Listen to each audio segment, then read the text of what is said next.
szerintem máskor is látszott már rajtunk, hogy dolgoztunk, de ennyire még soha. Igen. Meg azt hiszem, hogy egy kicsit jobban is érzem, hogy dolgoztam, mint korábban. Valószínűleg az, hogy a legvégére hagytuk a T-72-es vezetését, mint az abszolút csúcsélményét a napnak. És hát ugye az embernek kilóg a feje a tank karosszériájából, veri oda rettenetesen a páncélzat fölé a homokot a lánctalp, ami hát ellep. És mutassunk egy kis T-72-es hidraulikaolajat. És nagyon várjuk, melyik mosóporgyártó akarja szponzorálni a jövőben a Total Car haditechnikai tesztjeit.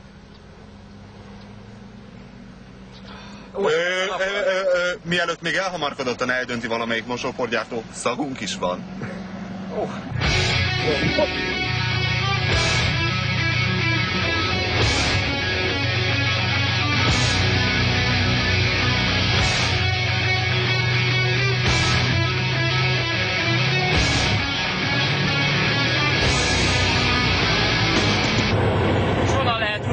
Már rendes komoly dolog, hogy áll mellettünk a T-72-es, és így is finoman remeg a föld.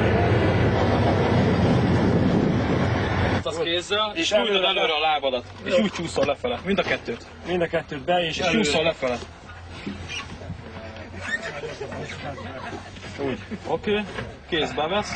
Gáz. Jobb oldalt gáz, középen. Ez itt akkor a fék. Fék, így van. És bal oldalt főtengely kapcsoló. Igen. És középen, hogyha itt fölnyúlsz a páncélon, ott található egy kar, amit ha elfordítasz, és úgy megy be, az a kézifék. Itt van egy kar. Ez az? Ez az, ezt úgy tudod oldani, igen, hogyha elfordítod, de hát ez most éppen... Majd, ha meg elfordítod, és most innen nem bírom, és akkor kiúrik, kicsit benyomod a fékpedát még jobban. Igen? Lépj rá. Be van fékezve, de most ne, mert akkor lehet, hogy legurul. És úgy lehet oldani, hogy benyomod, és akkor elfordítod, és akkor kiakad, és akkor szépen bemegy. Úgy lesz oldva a kézifék, de most egyelőre még nem, majd úgyis indítjuk. Jó, igen. Jó, aztán, amit még tudni kell. Látókar. Igen. Ugye éppen semleges helyzetben, vagyis üres fokozatban. A ZH ugye az oroszul a zahód. Hátra menet. És akkor előre 1-es, 2-es, 3-as, 4-es, 5-ös, 6-os, 7-es. Tehát egy ilyen kis szekvenciális váltó. Kis szekvenciális váltó, így van. Igen. Amit tudni kell róla, fölfelé bármelyik sebességfokozatba be lehet kapcsolni. Igen. Visszafelé viszont csak egy sebességfokozatonként, tehát visszafelé csak egyet enged mindig kapcsolni. A két botkormány tulajdonképpen nem csinál mást, hogyha behúzod, akkor tulajdonképpen azon az oldalon az oldalsó nyomaték váltó egy sebességfokozatot visszavált. Ezt kezdjük előről, hogy mit csinál az oldalsó botkormány? Az oldalsó nyomatékváltó egy sebességfokozatot visszavált. Igen. Tehát az lassabban megy az oldal. Így jön létre a különböző sebesség a két láncon, és ezért fog fordulni. Műszerek. Hát az olajhőmérséklet, vízhőmérséklet, fordulatszám. Itt található meg az összes műszer, amit figyelni kell.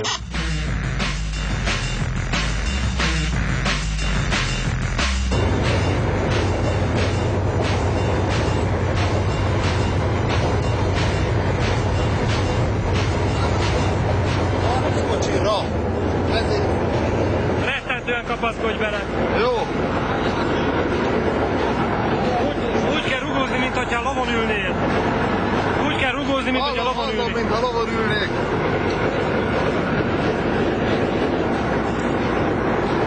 Bence már megint jó helyre.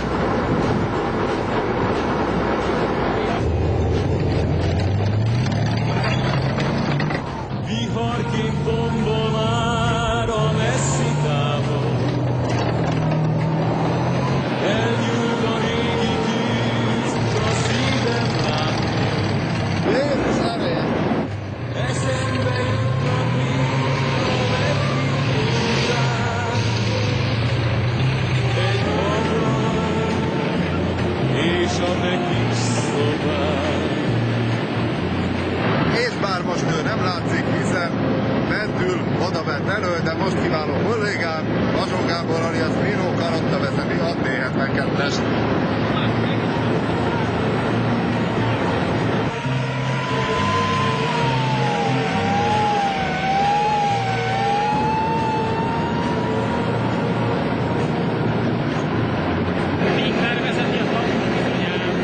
Viharként tombol már a messzi távol.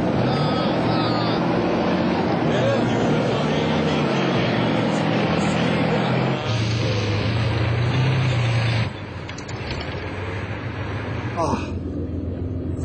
hány pont? Valami még folytogat. Kicsit olyan Austin Powers-es. Nem baj. Hadd lógja. Ó, köszönöm. És megmutatom, mire vagyok a legbüszkébb. Szóval én arra vagyok a legbüszkébb, hogy ez itt, amit itt látunk, ezek ugye akác garjacskák, melyek becsípődtek ide. Na most én ugye itt álltam, tudva lévőleg, tehát tudhatjuk, hogy hol volt az akácfa. Ugye ebben a magasságban és e fölött tornyozódott a lombozat. Itt az imént mennyivel is gyorsan mentünk ezen a szakaszon? 50-50-nel biztos. Itt mentünk gyorsan most, ezen a részen. 50-nel, 50-55-tel, 60-nal durván. Na itt mentünk 50-55-tel, Illetve 60-nal. relatív tulajdonképpen az akácfa jött 50-55-60-nal. Szembe, de érzésre egyébként abszolút meg volt a 120. És amikor láttam, hogy mi történik, akkor elkezdtem rutinos hivatagi róka módjára összegörnyedni, de nem volt hova. Mert sajnos ugye itt ennek az odúnak a kiképzése az nem erre van. És eddig sikerült így. És így csak egészen kevés akáclevél került a fogaim közé, azt is gyorsan kiköptem. De jó volt, friss. Kár, hogy nem virágzik már, mert akkor ugye milyen ízletes.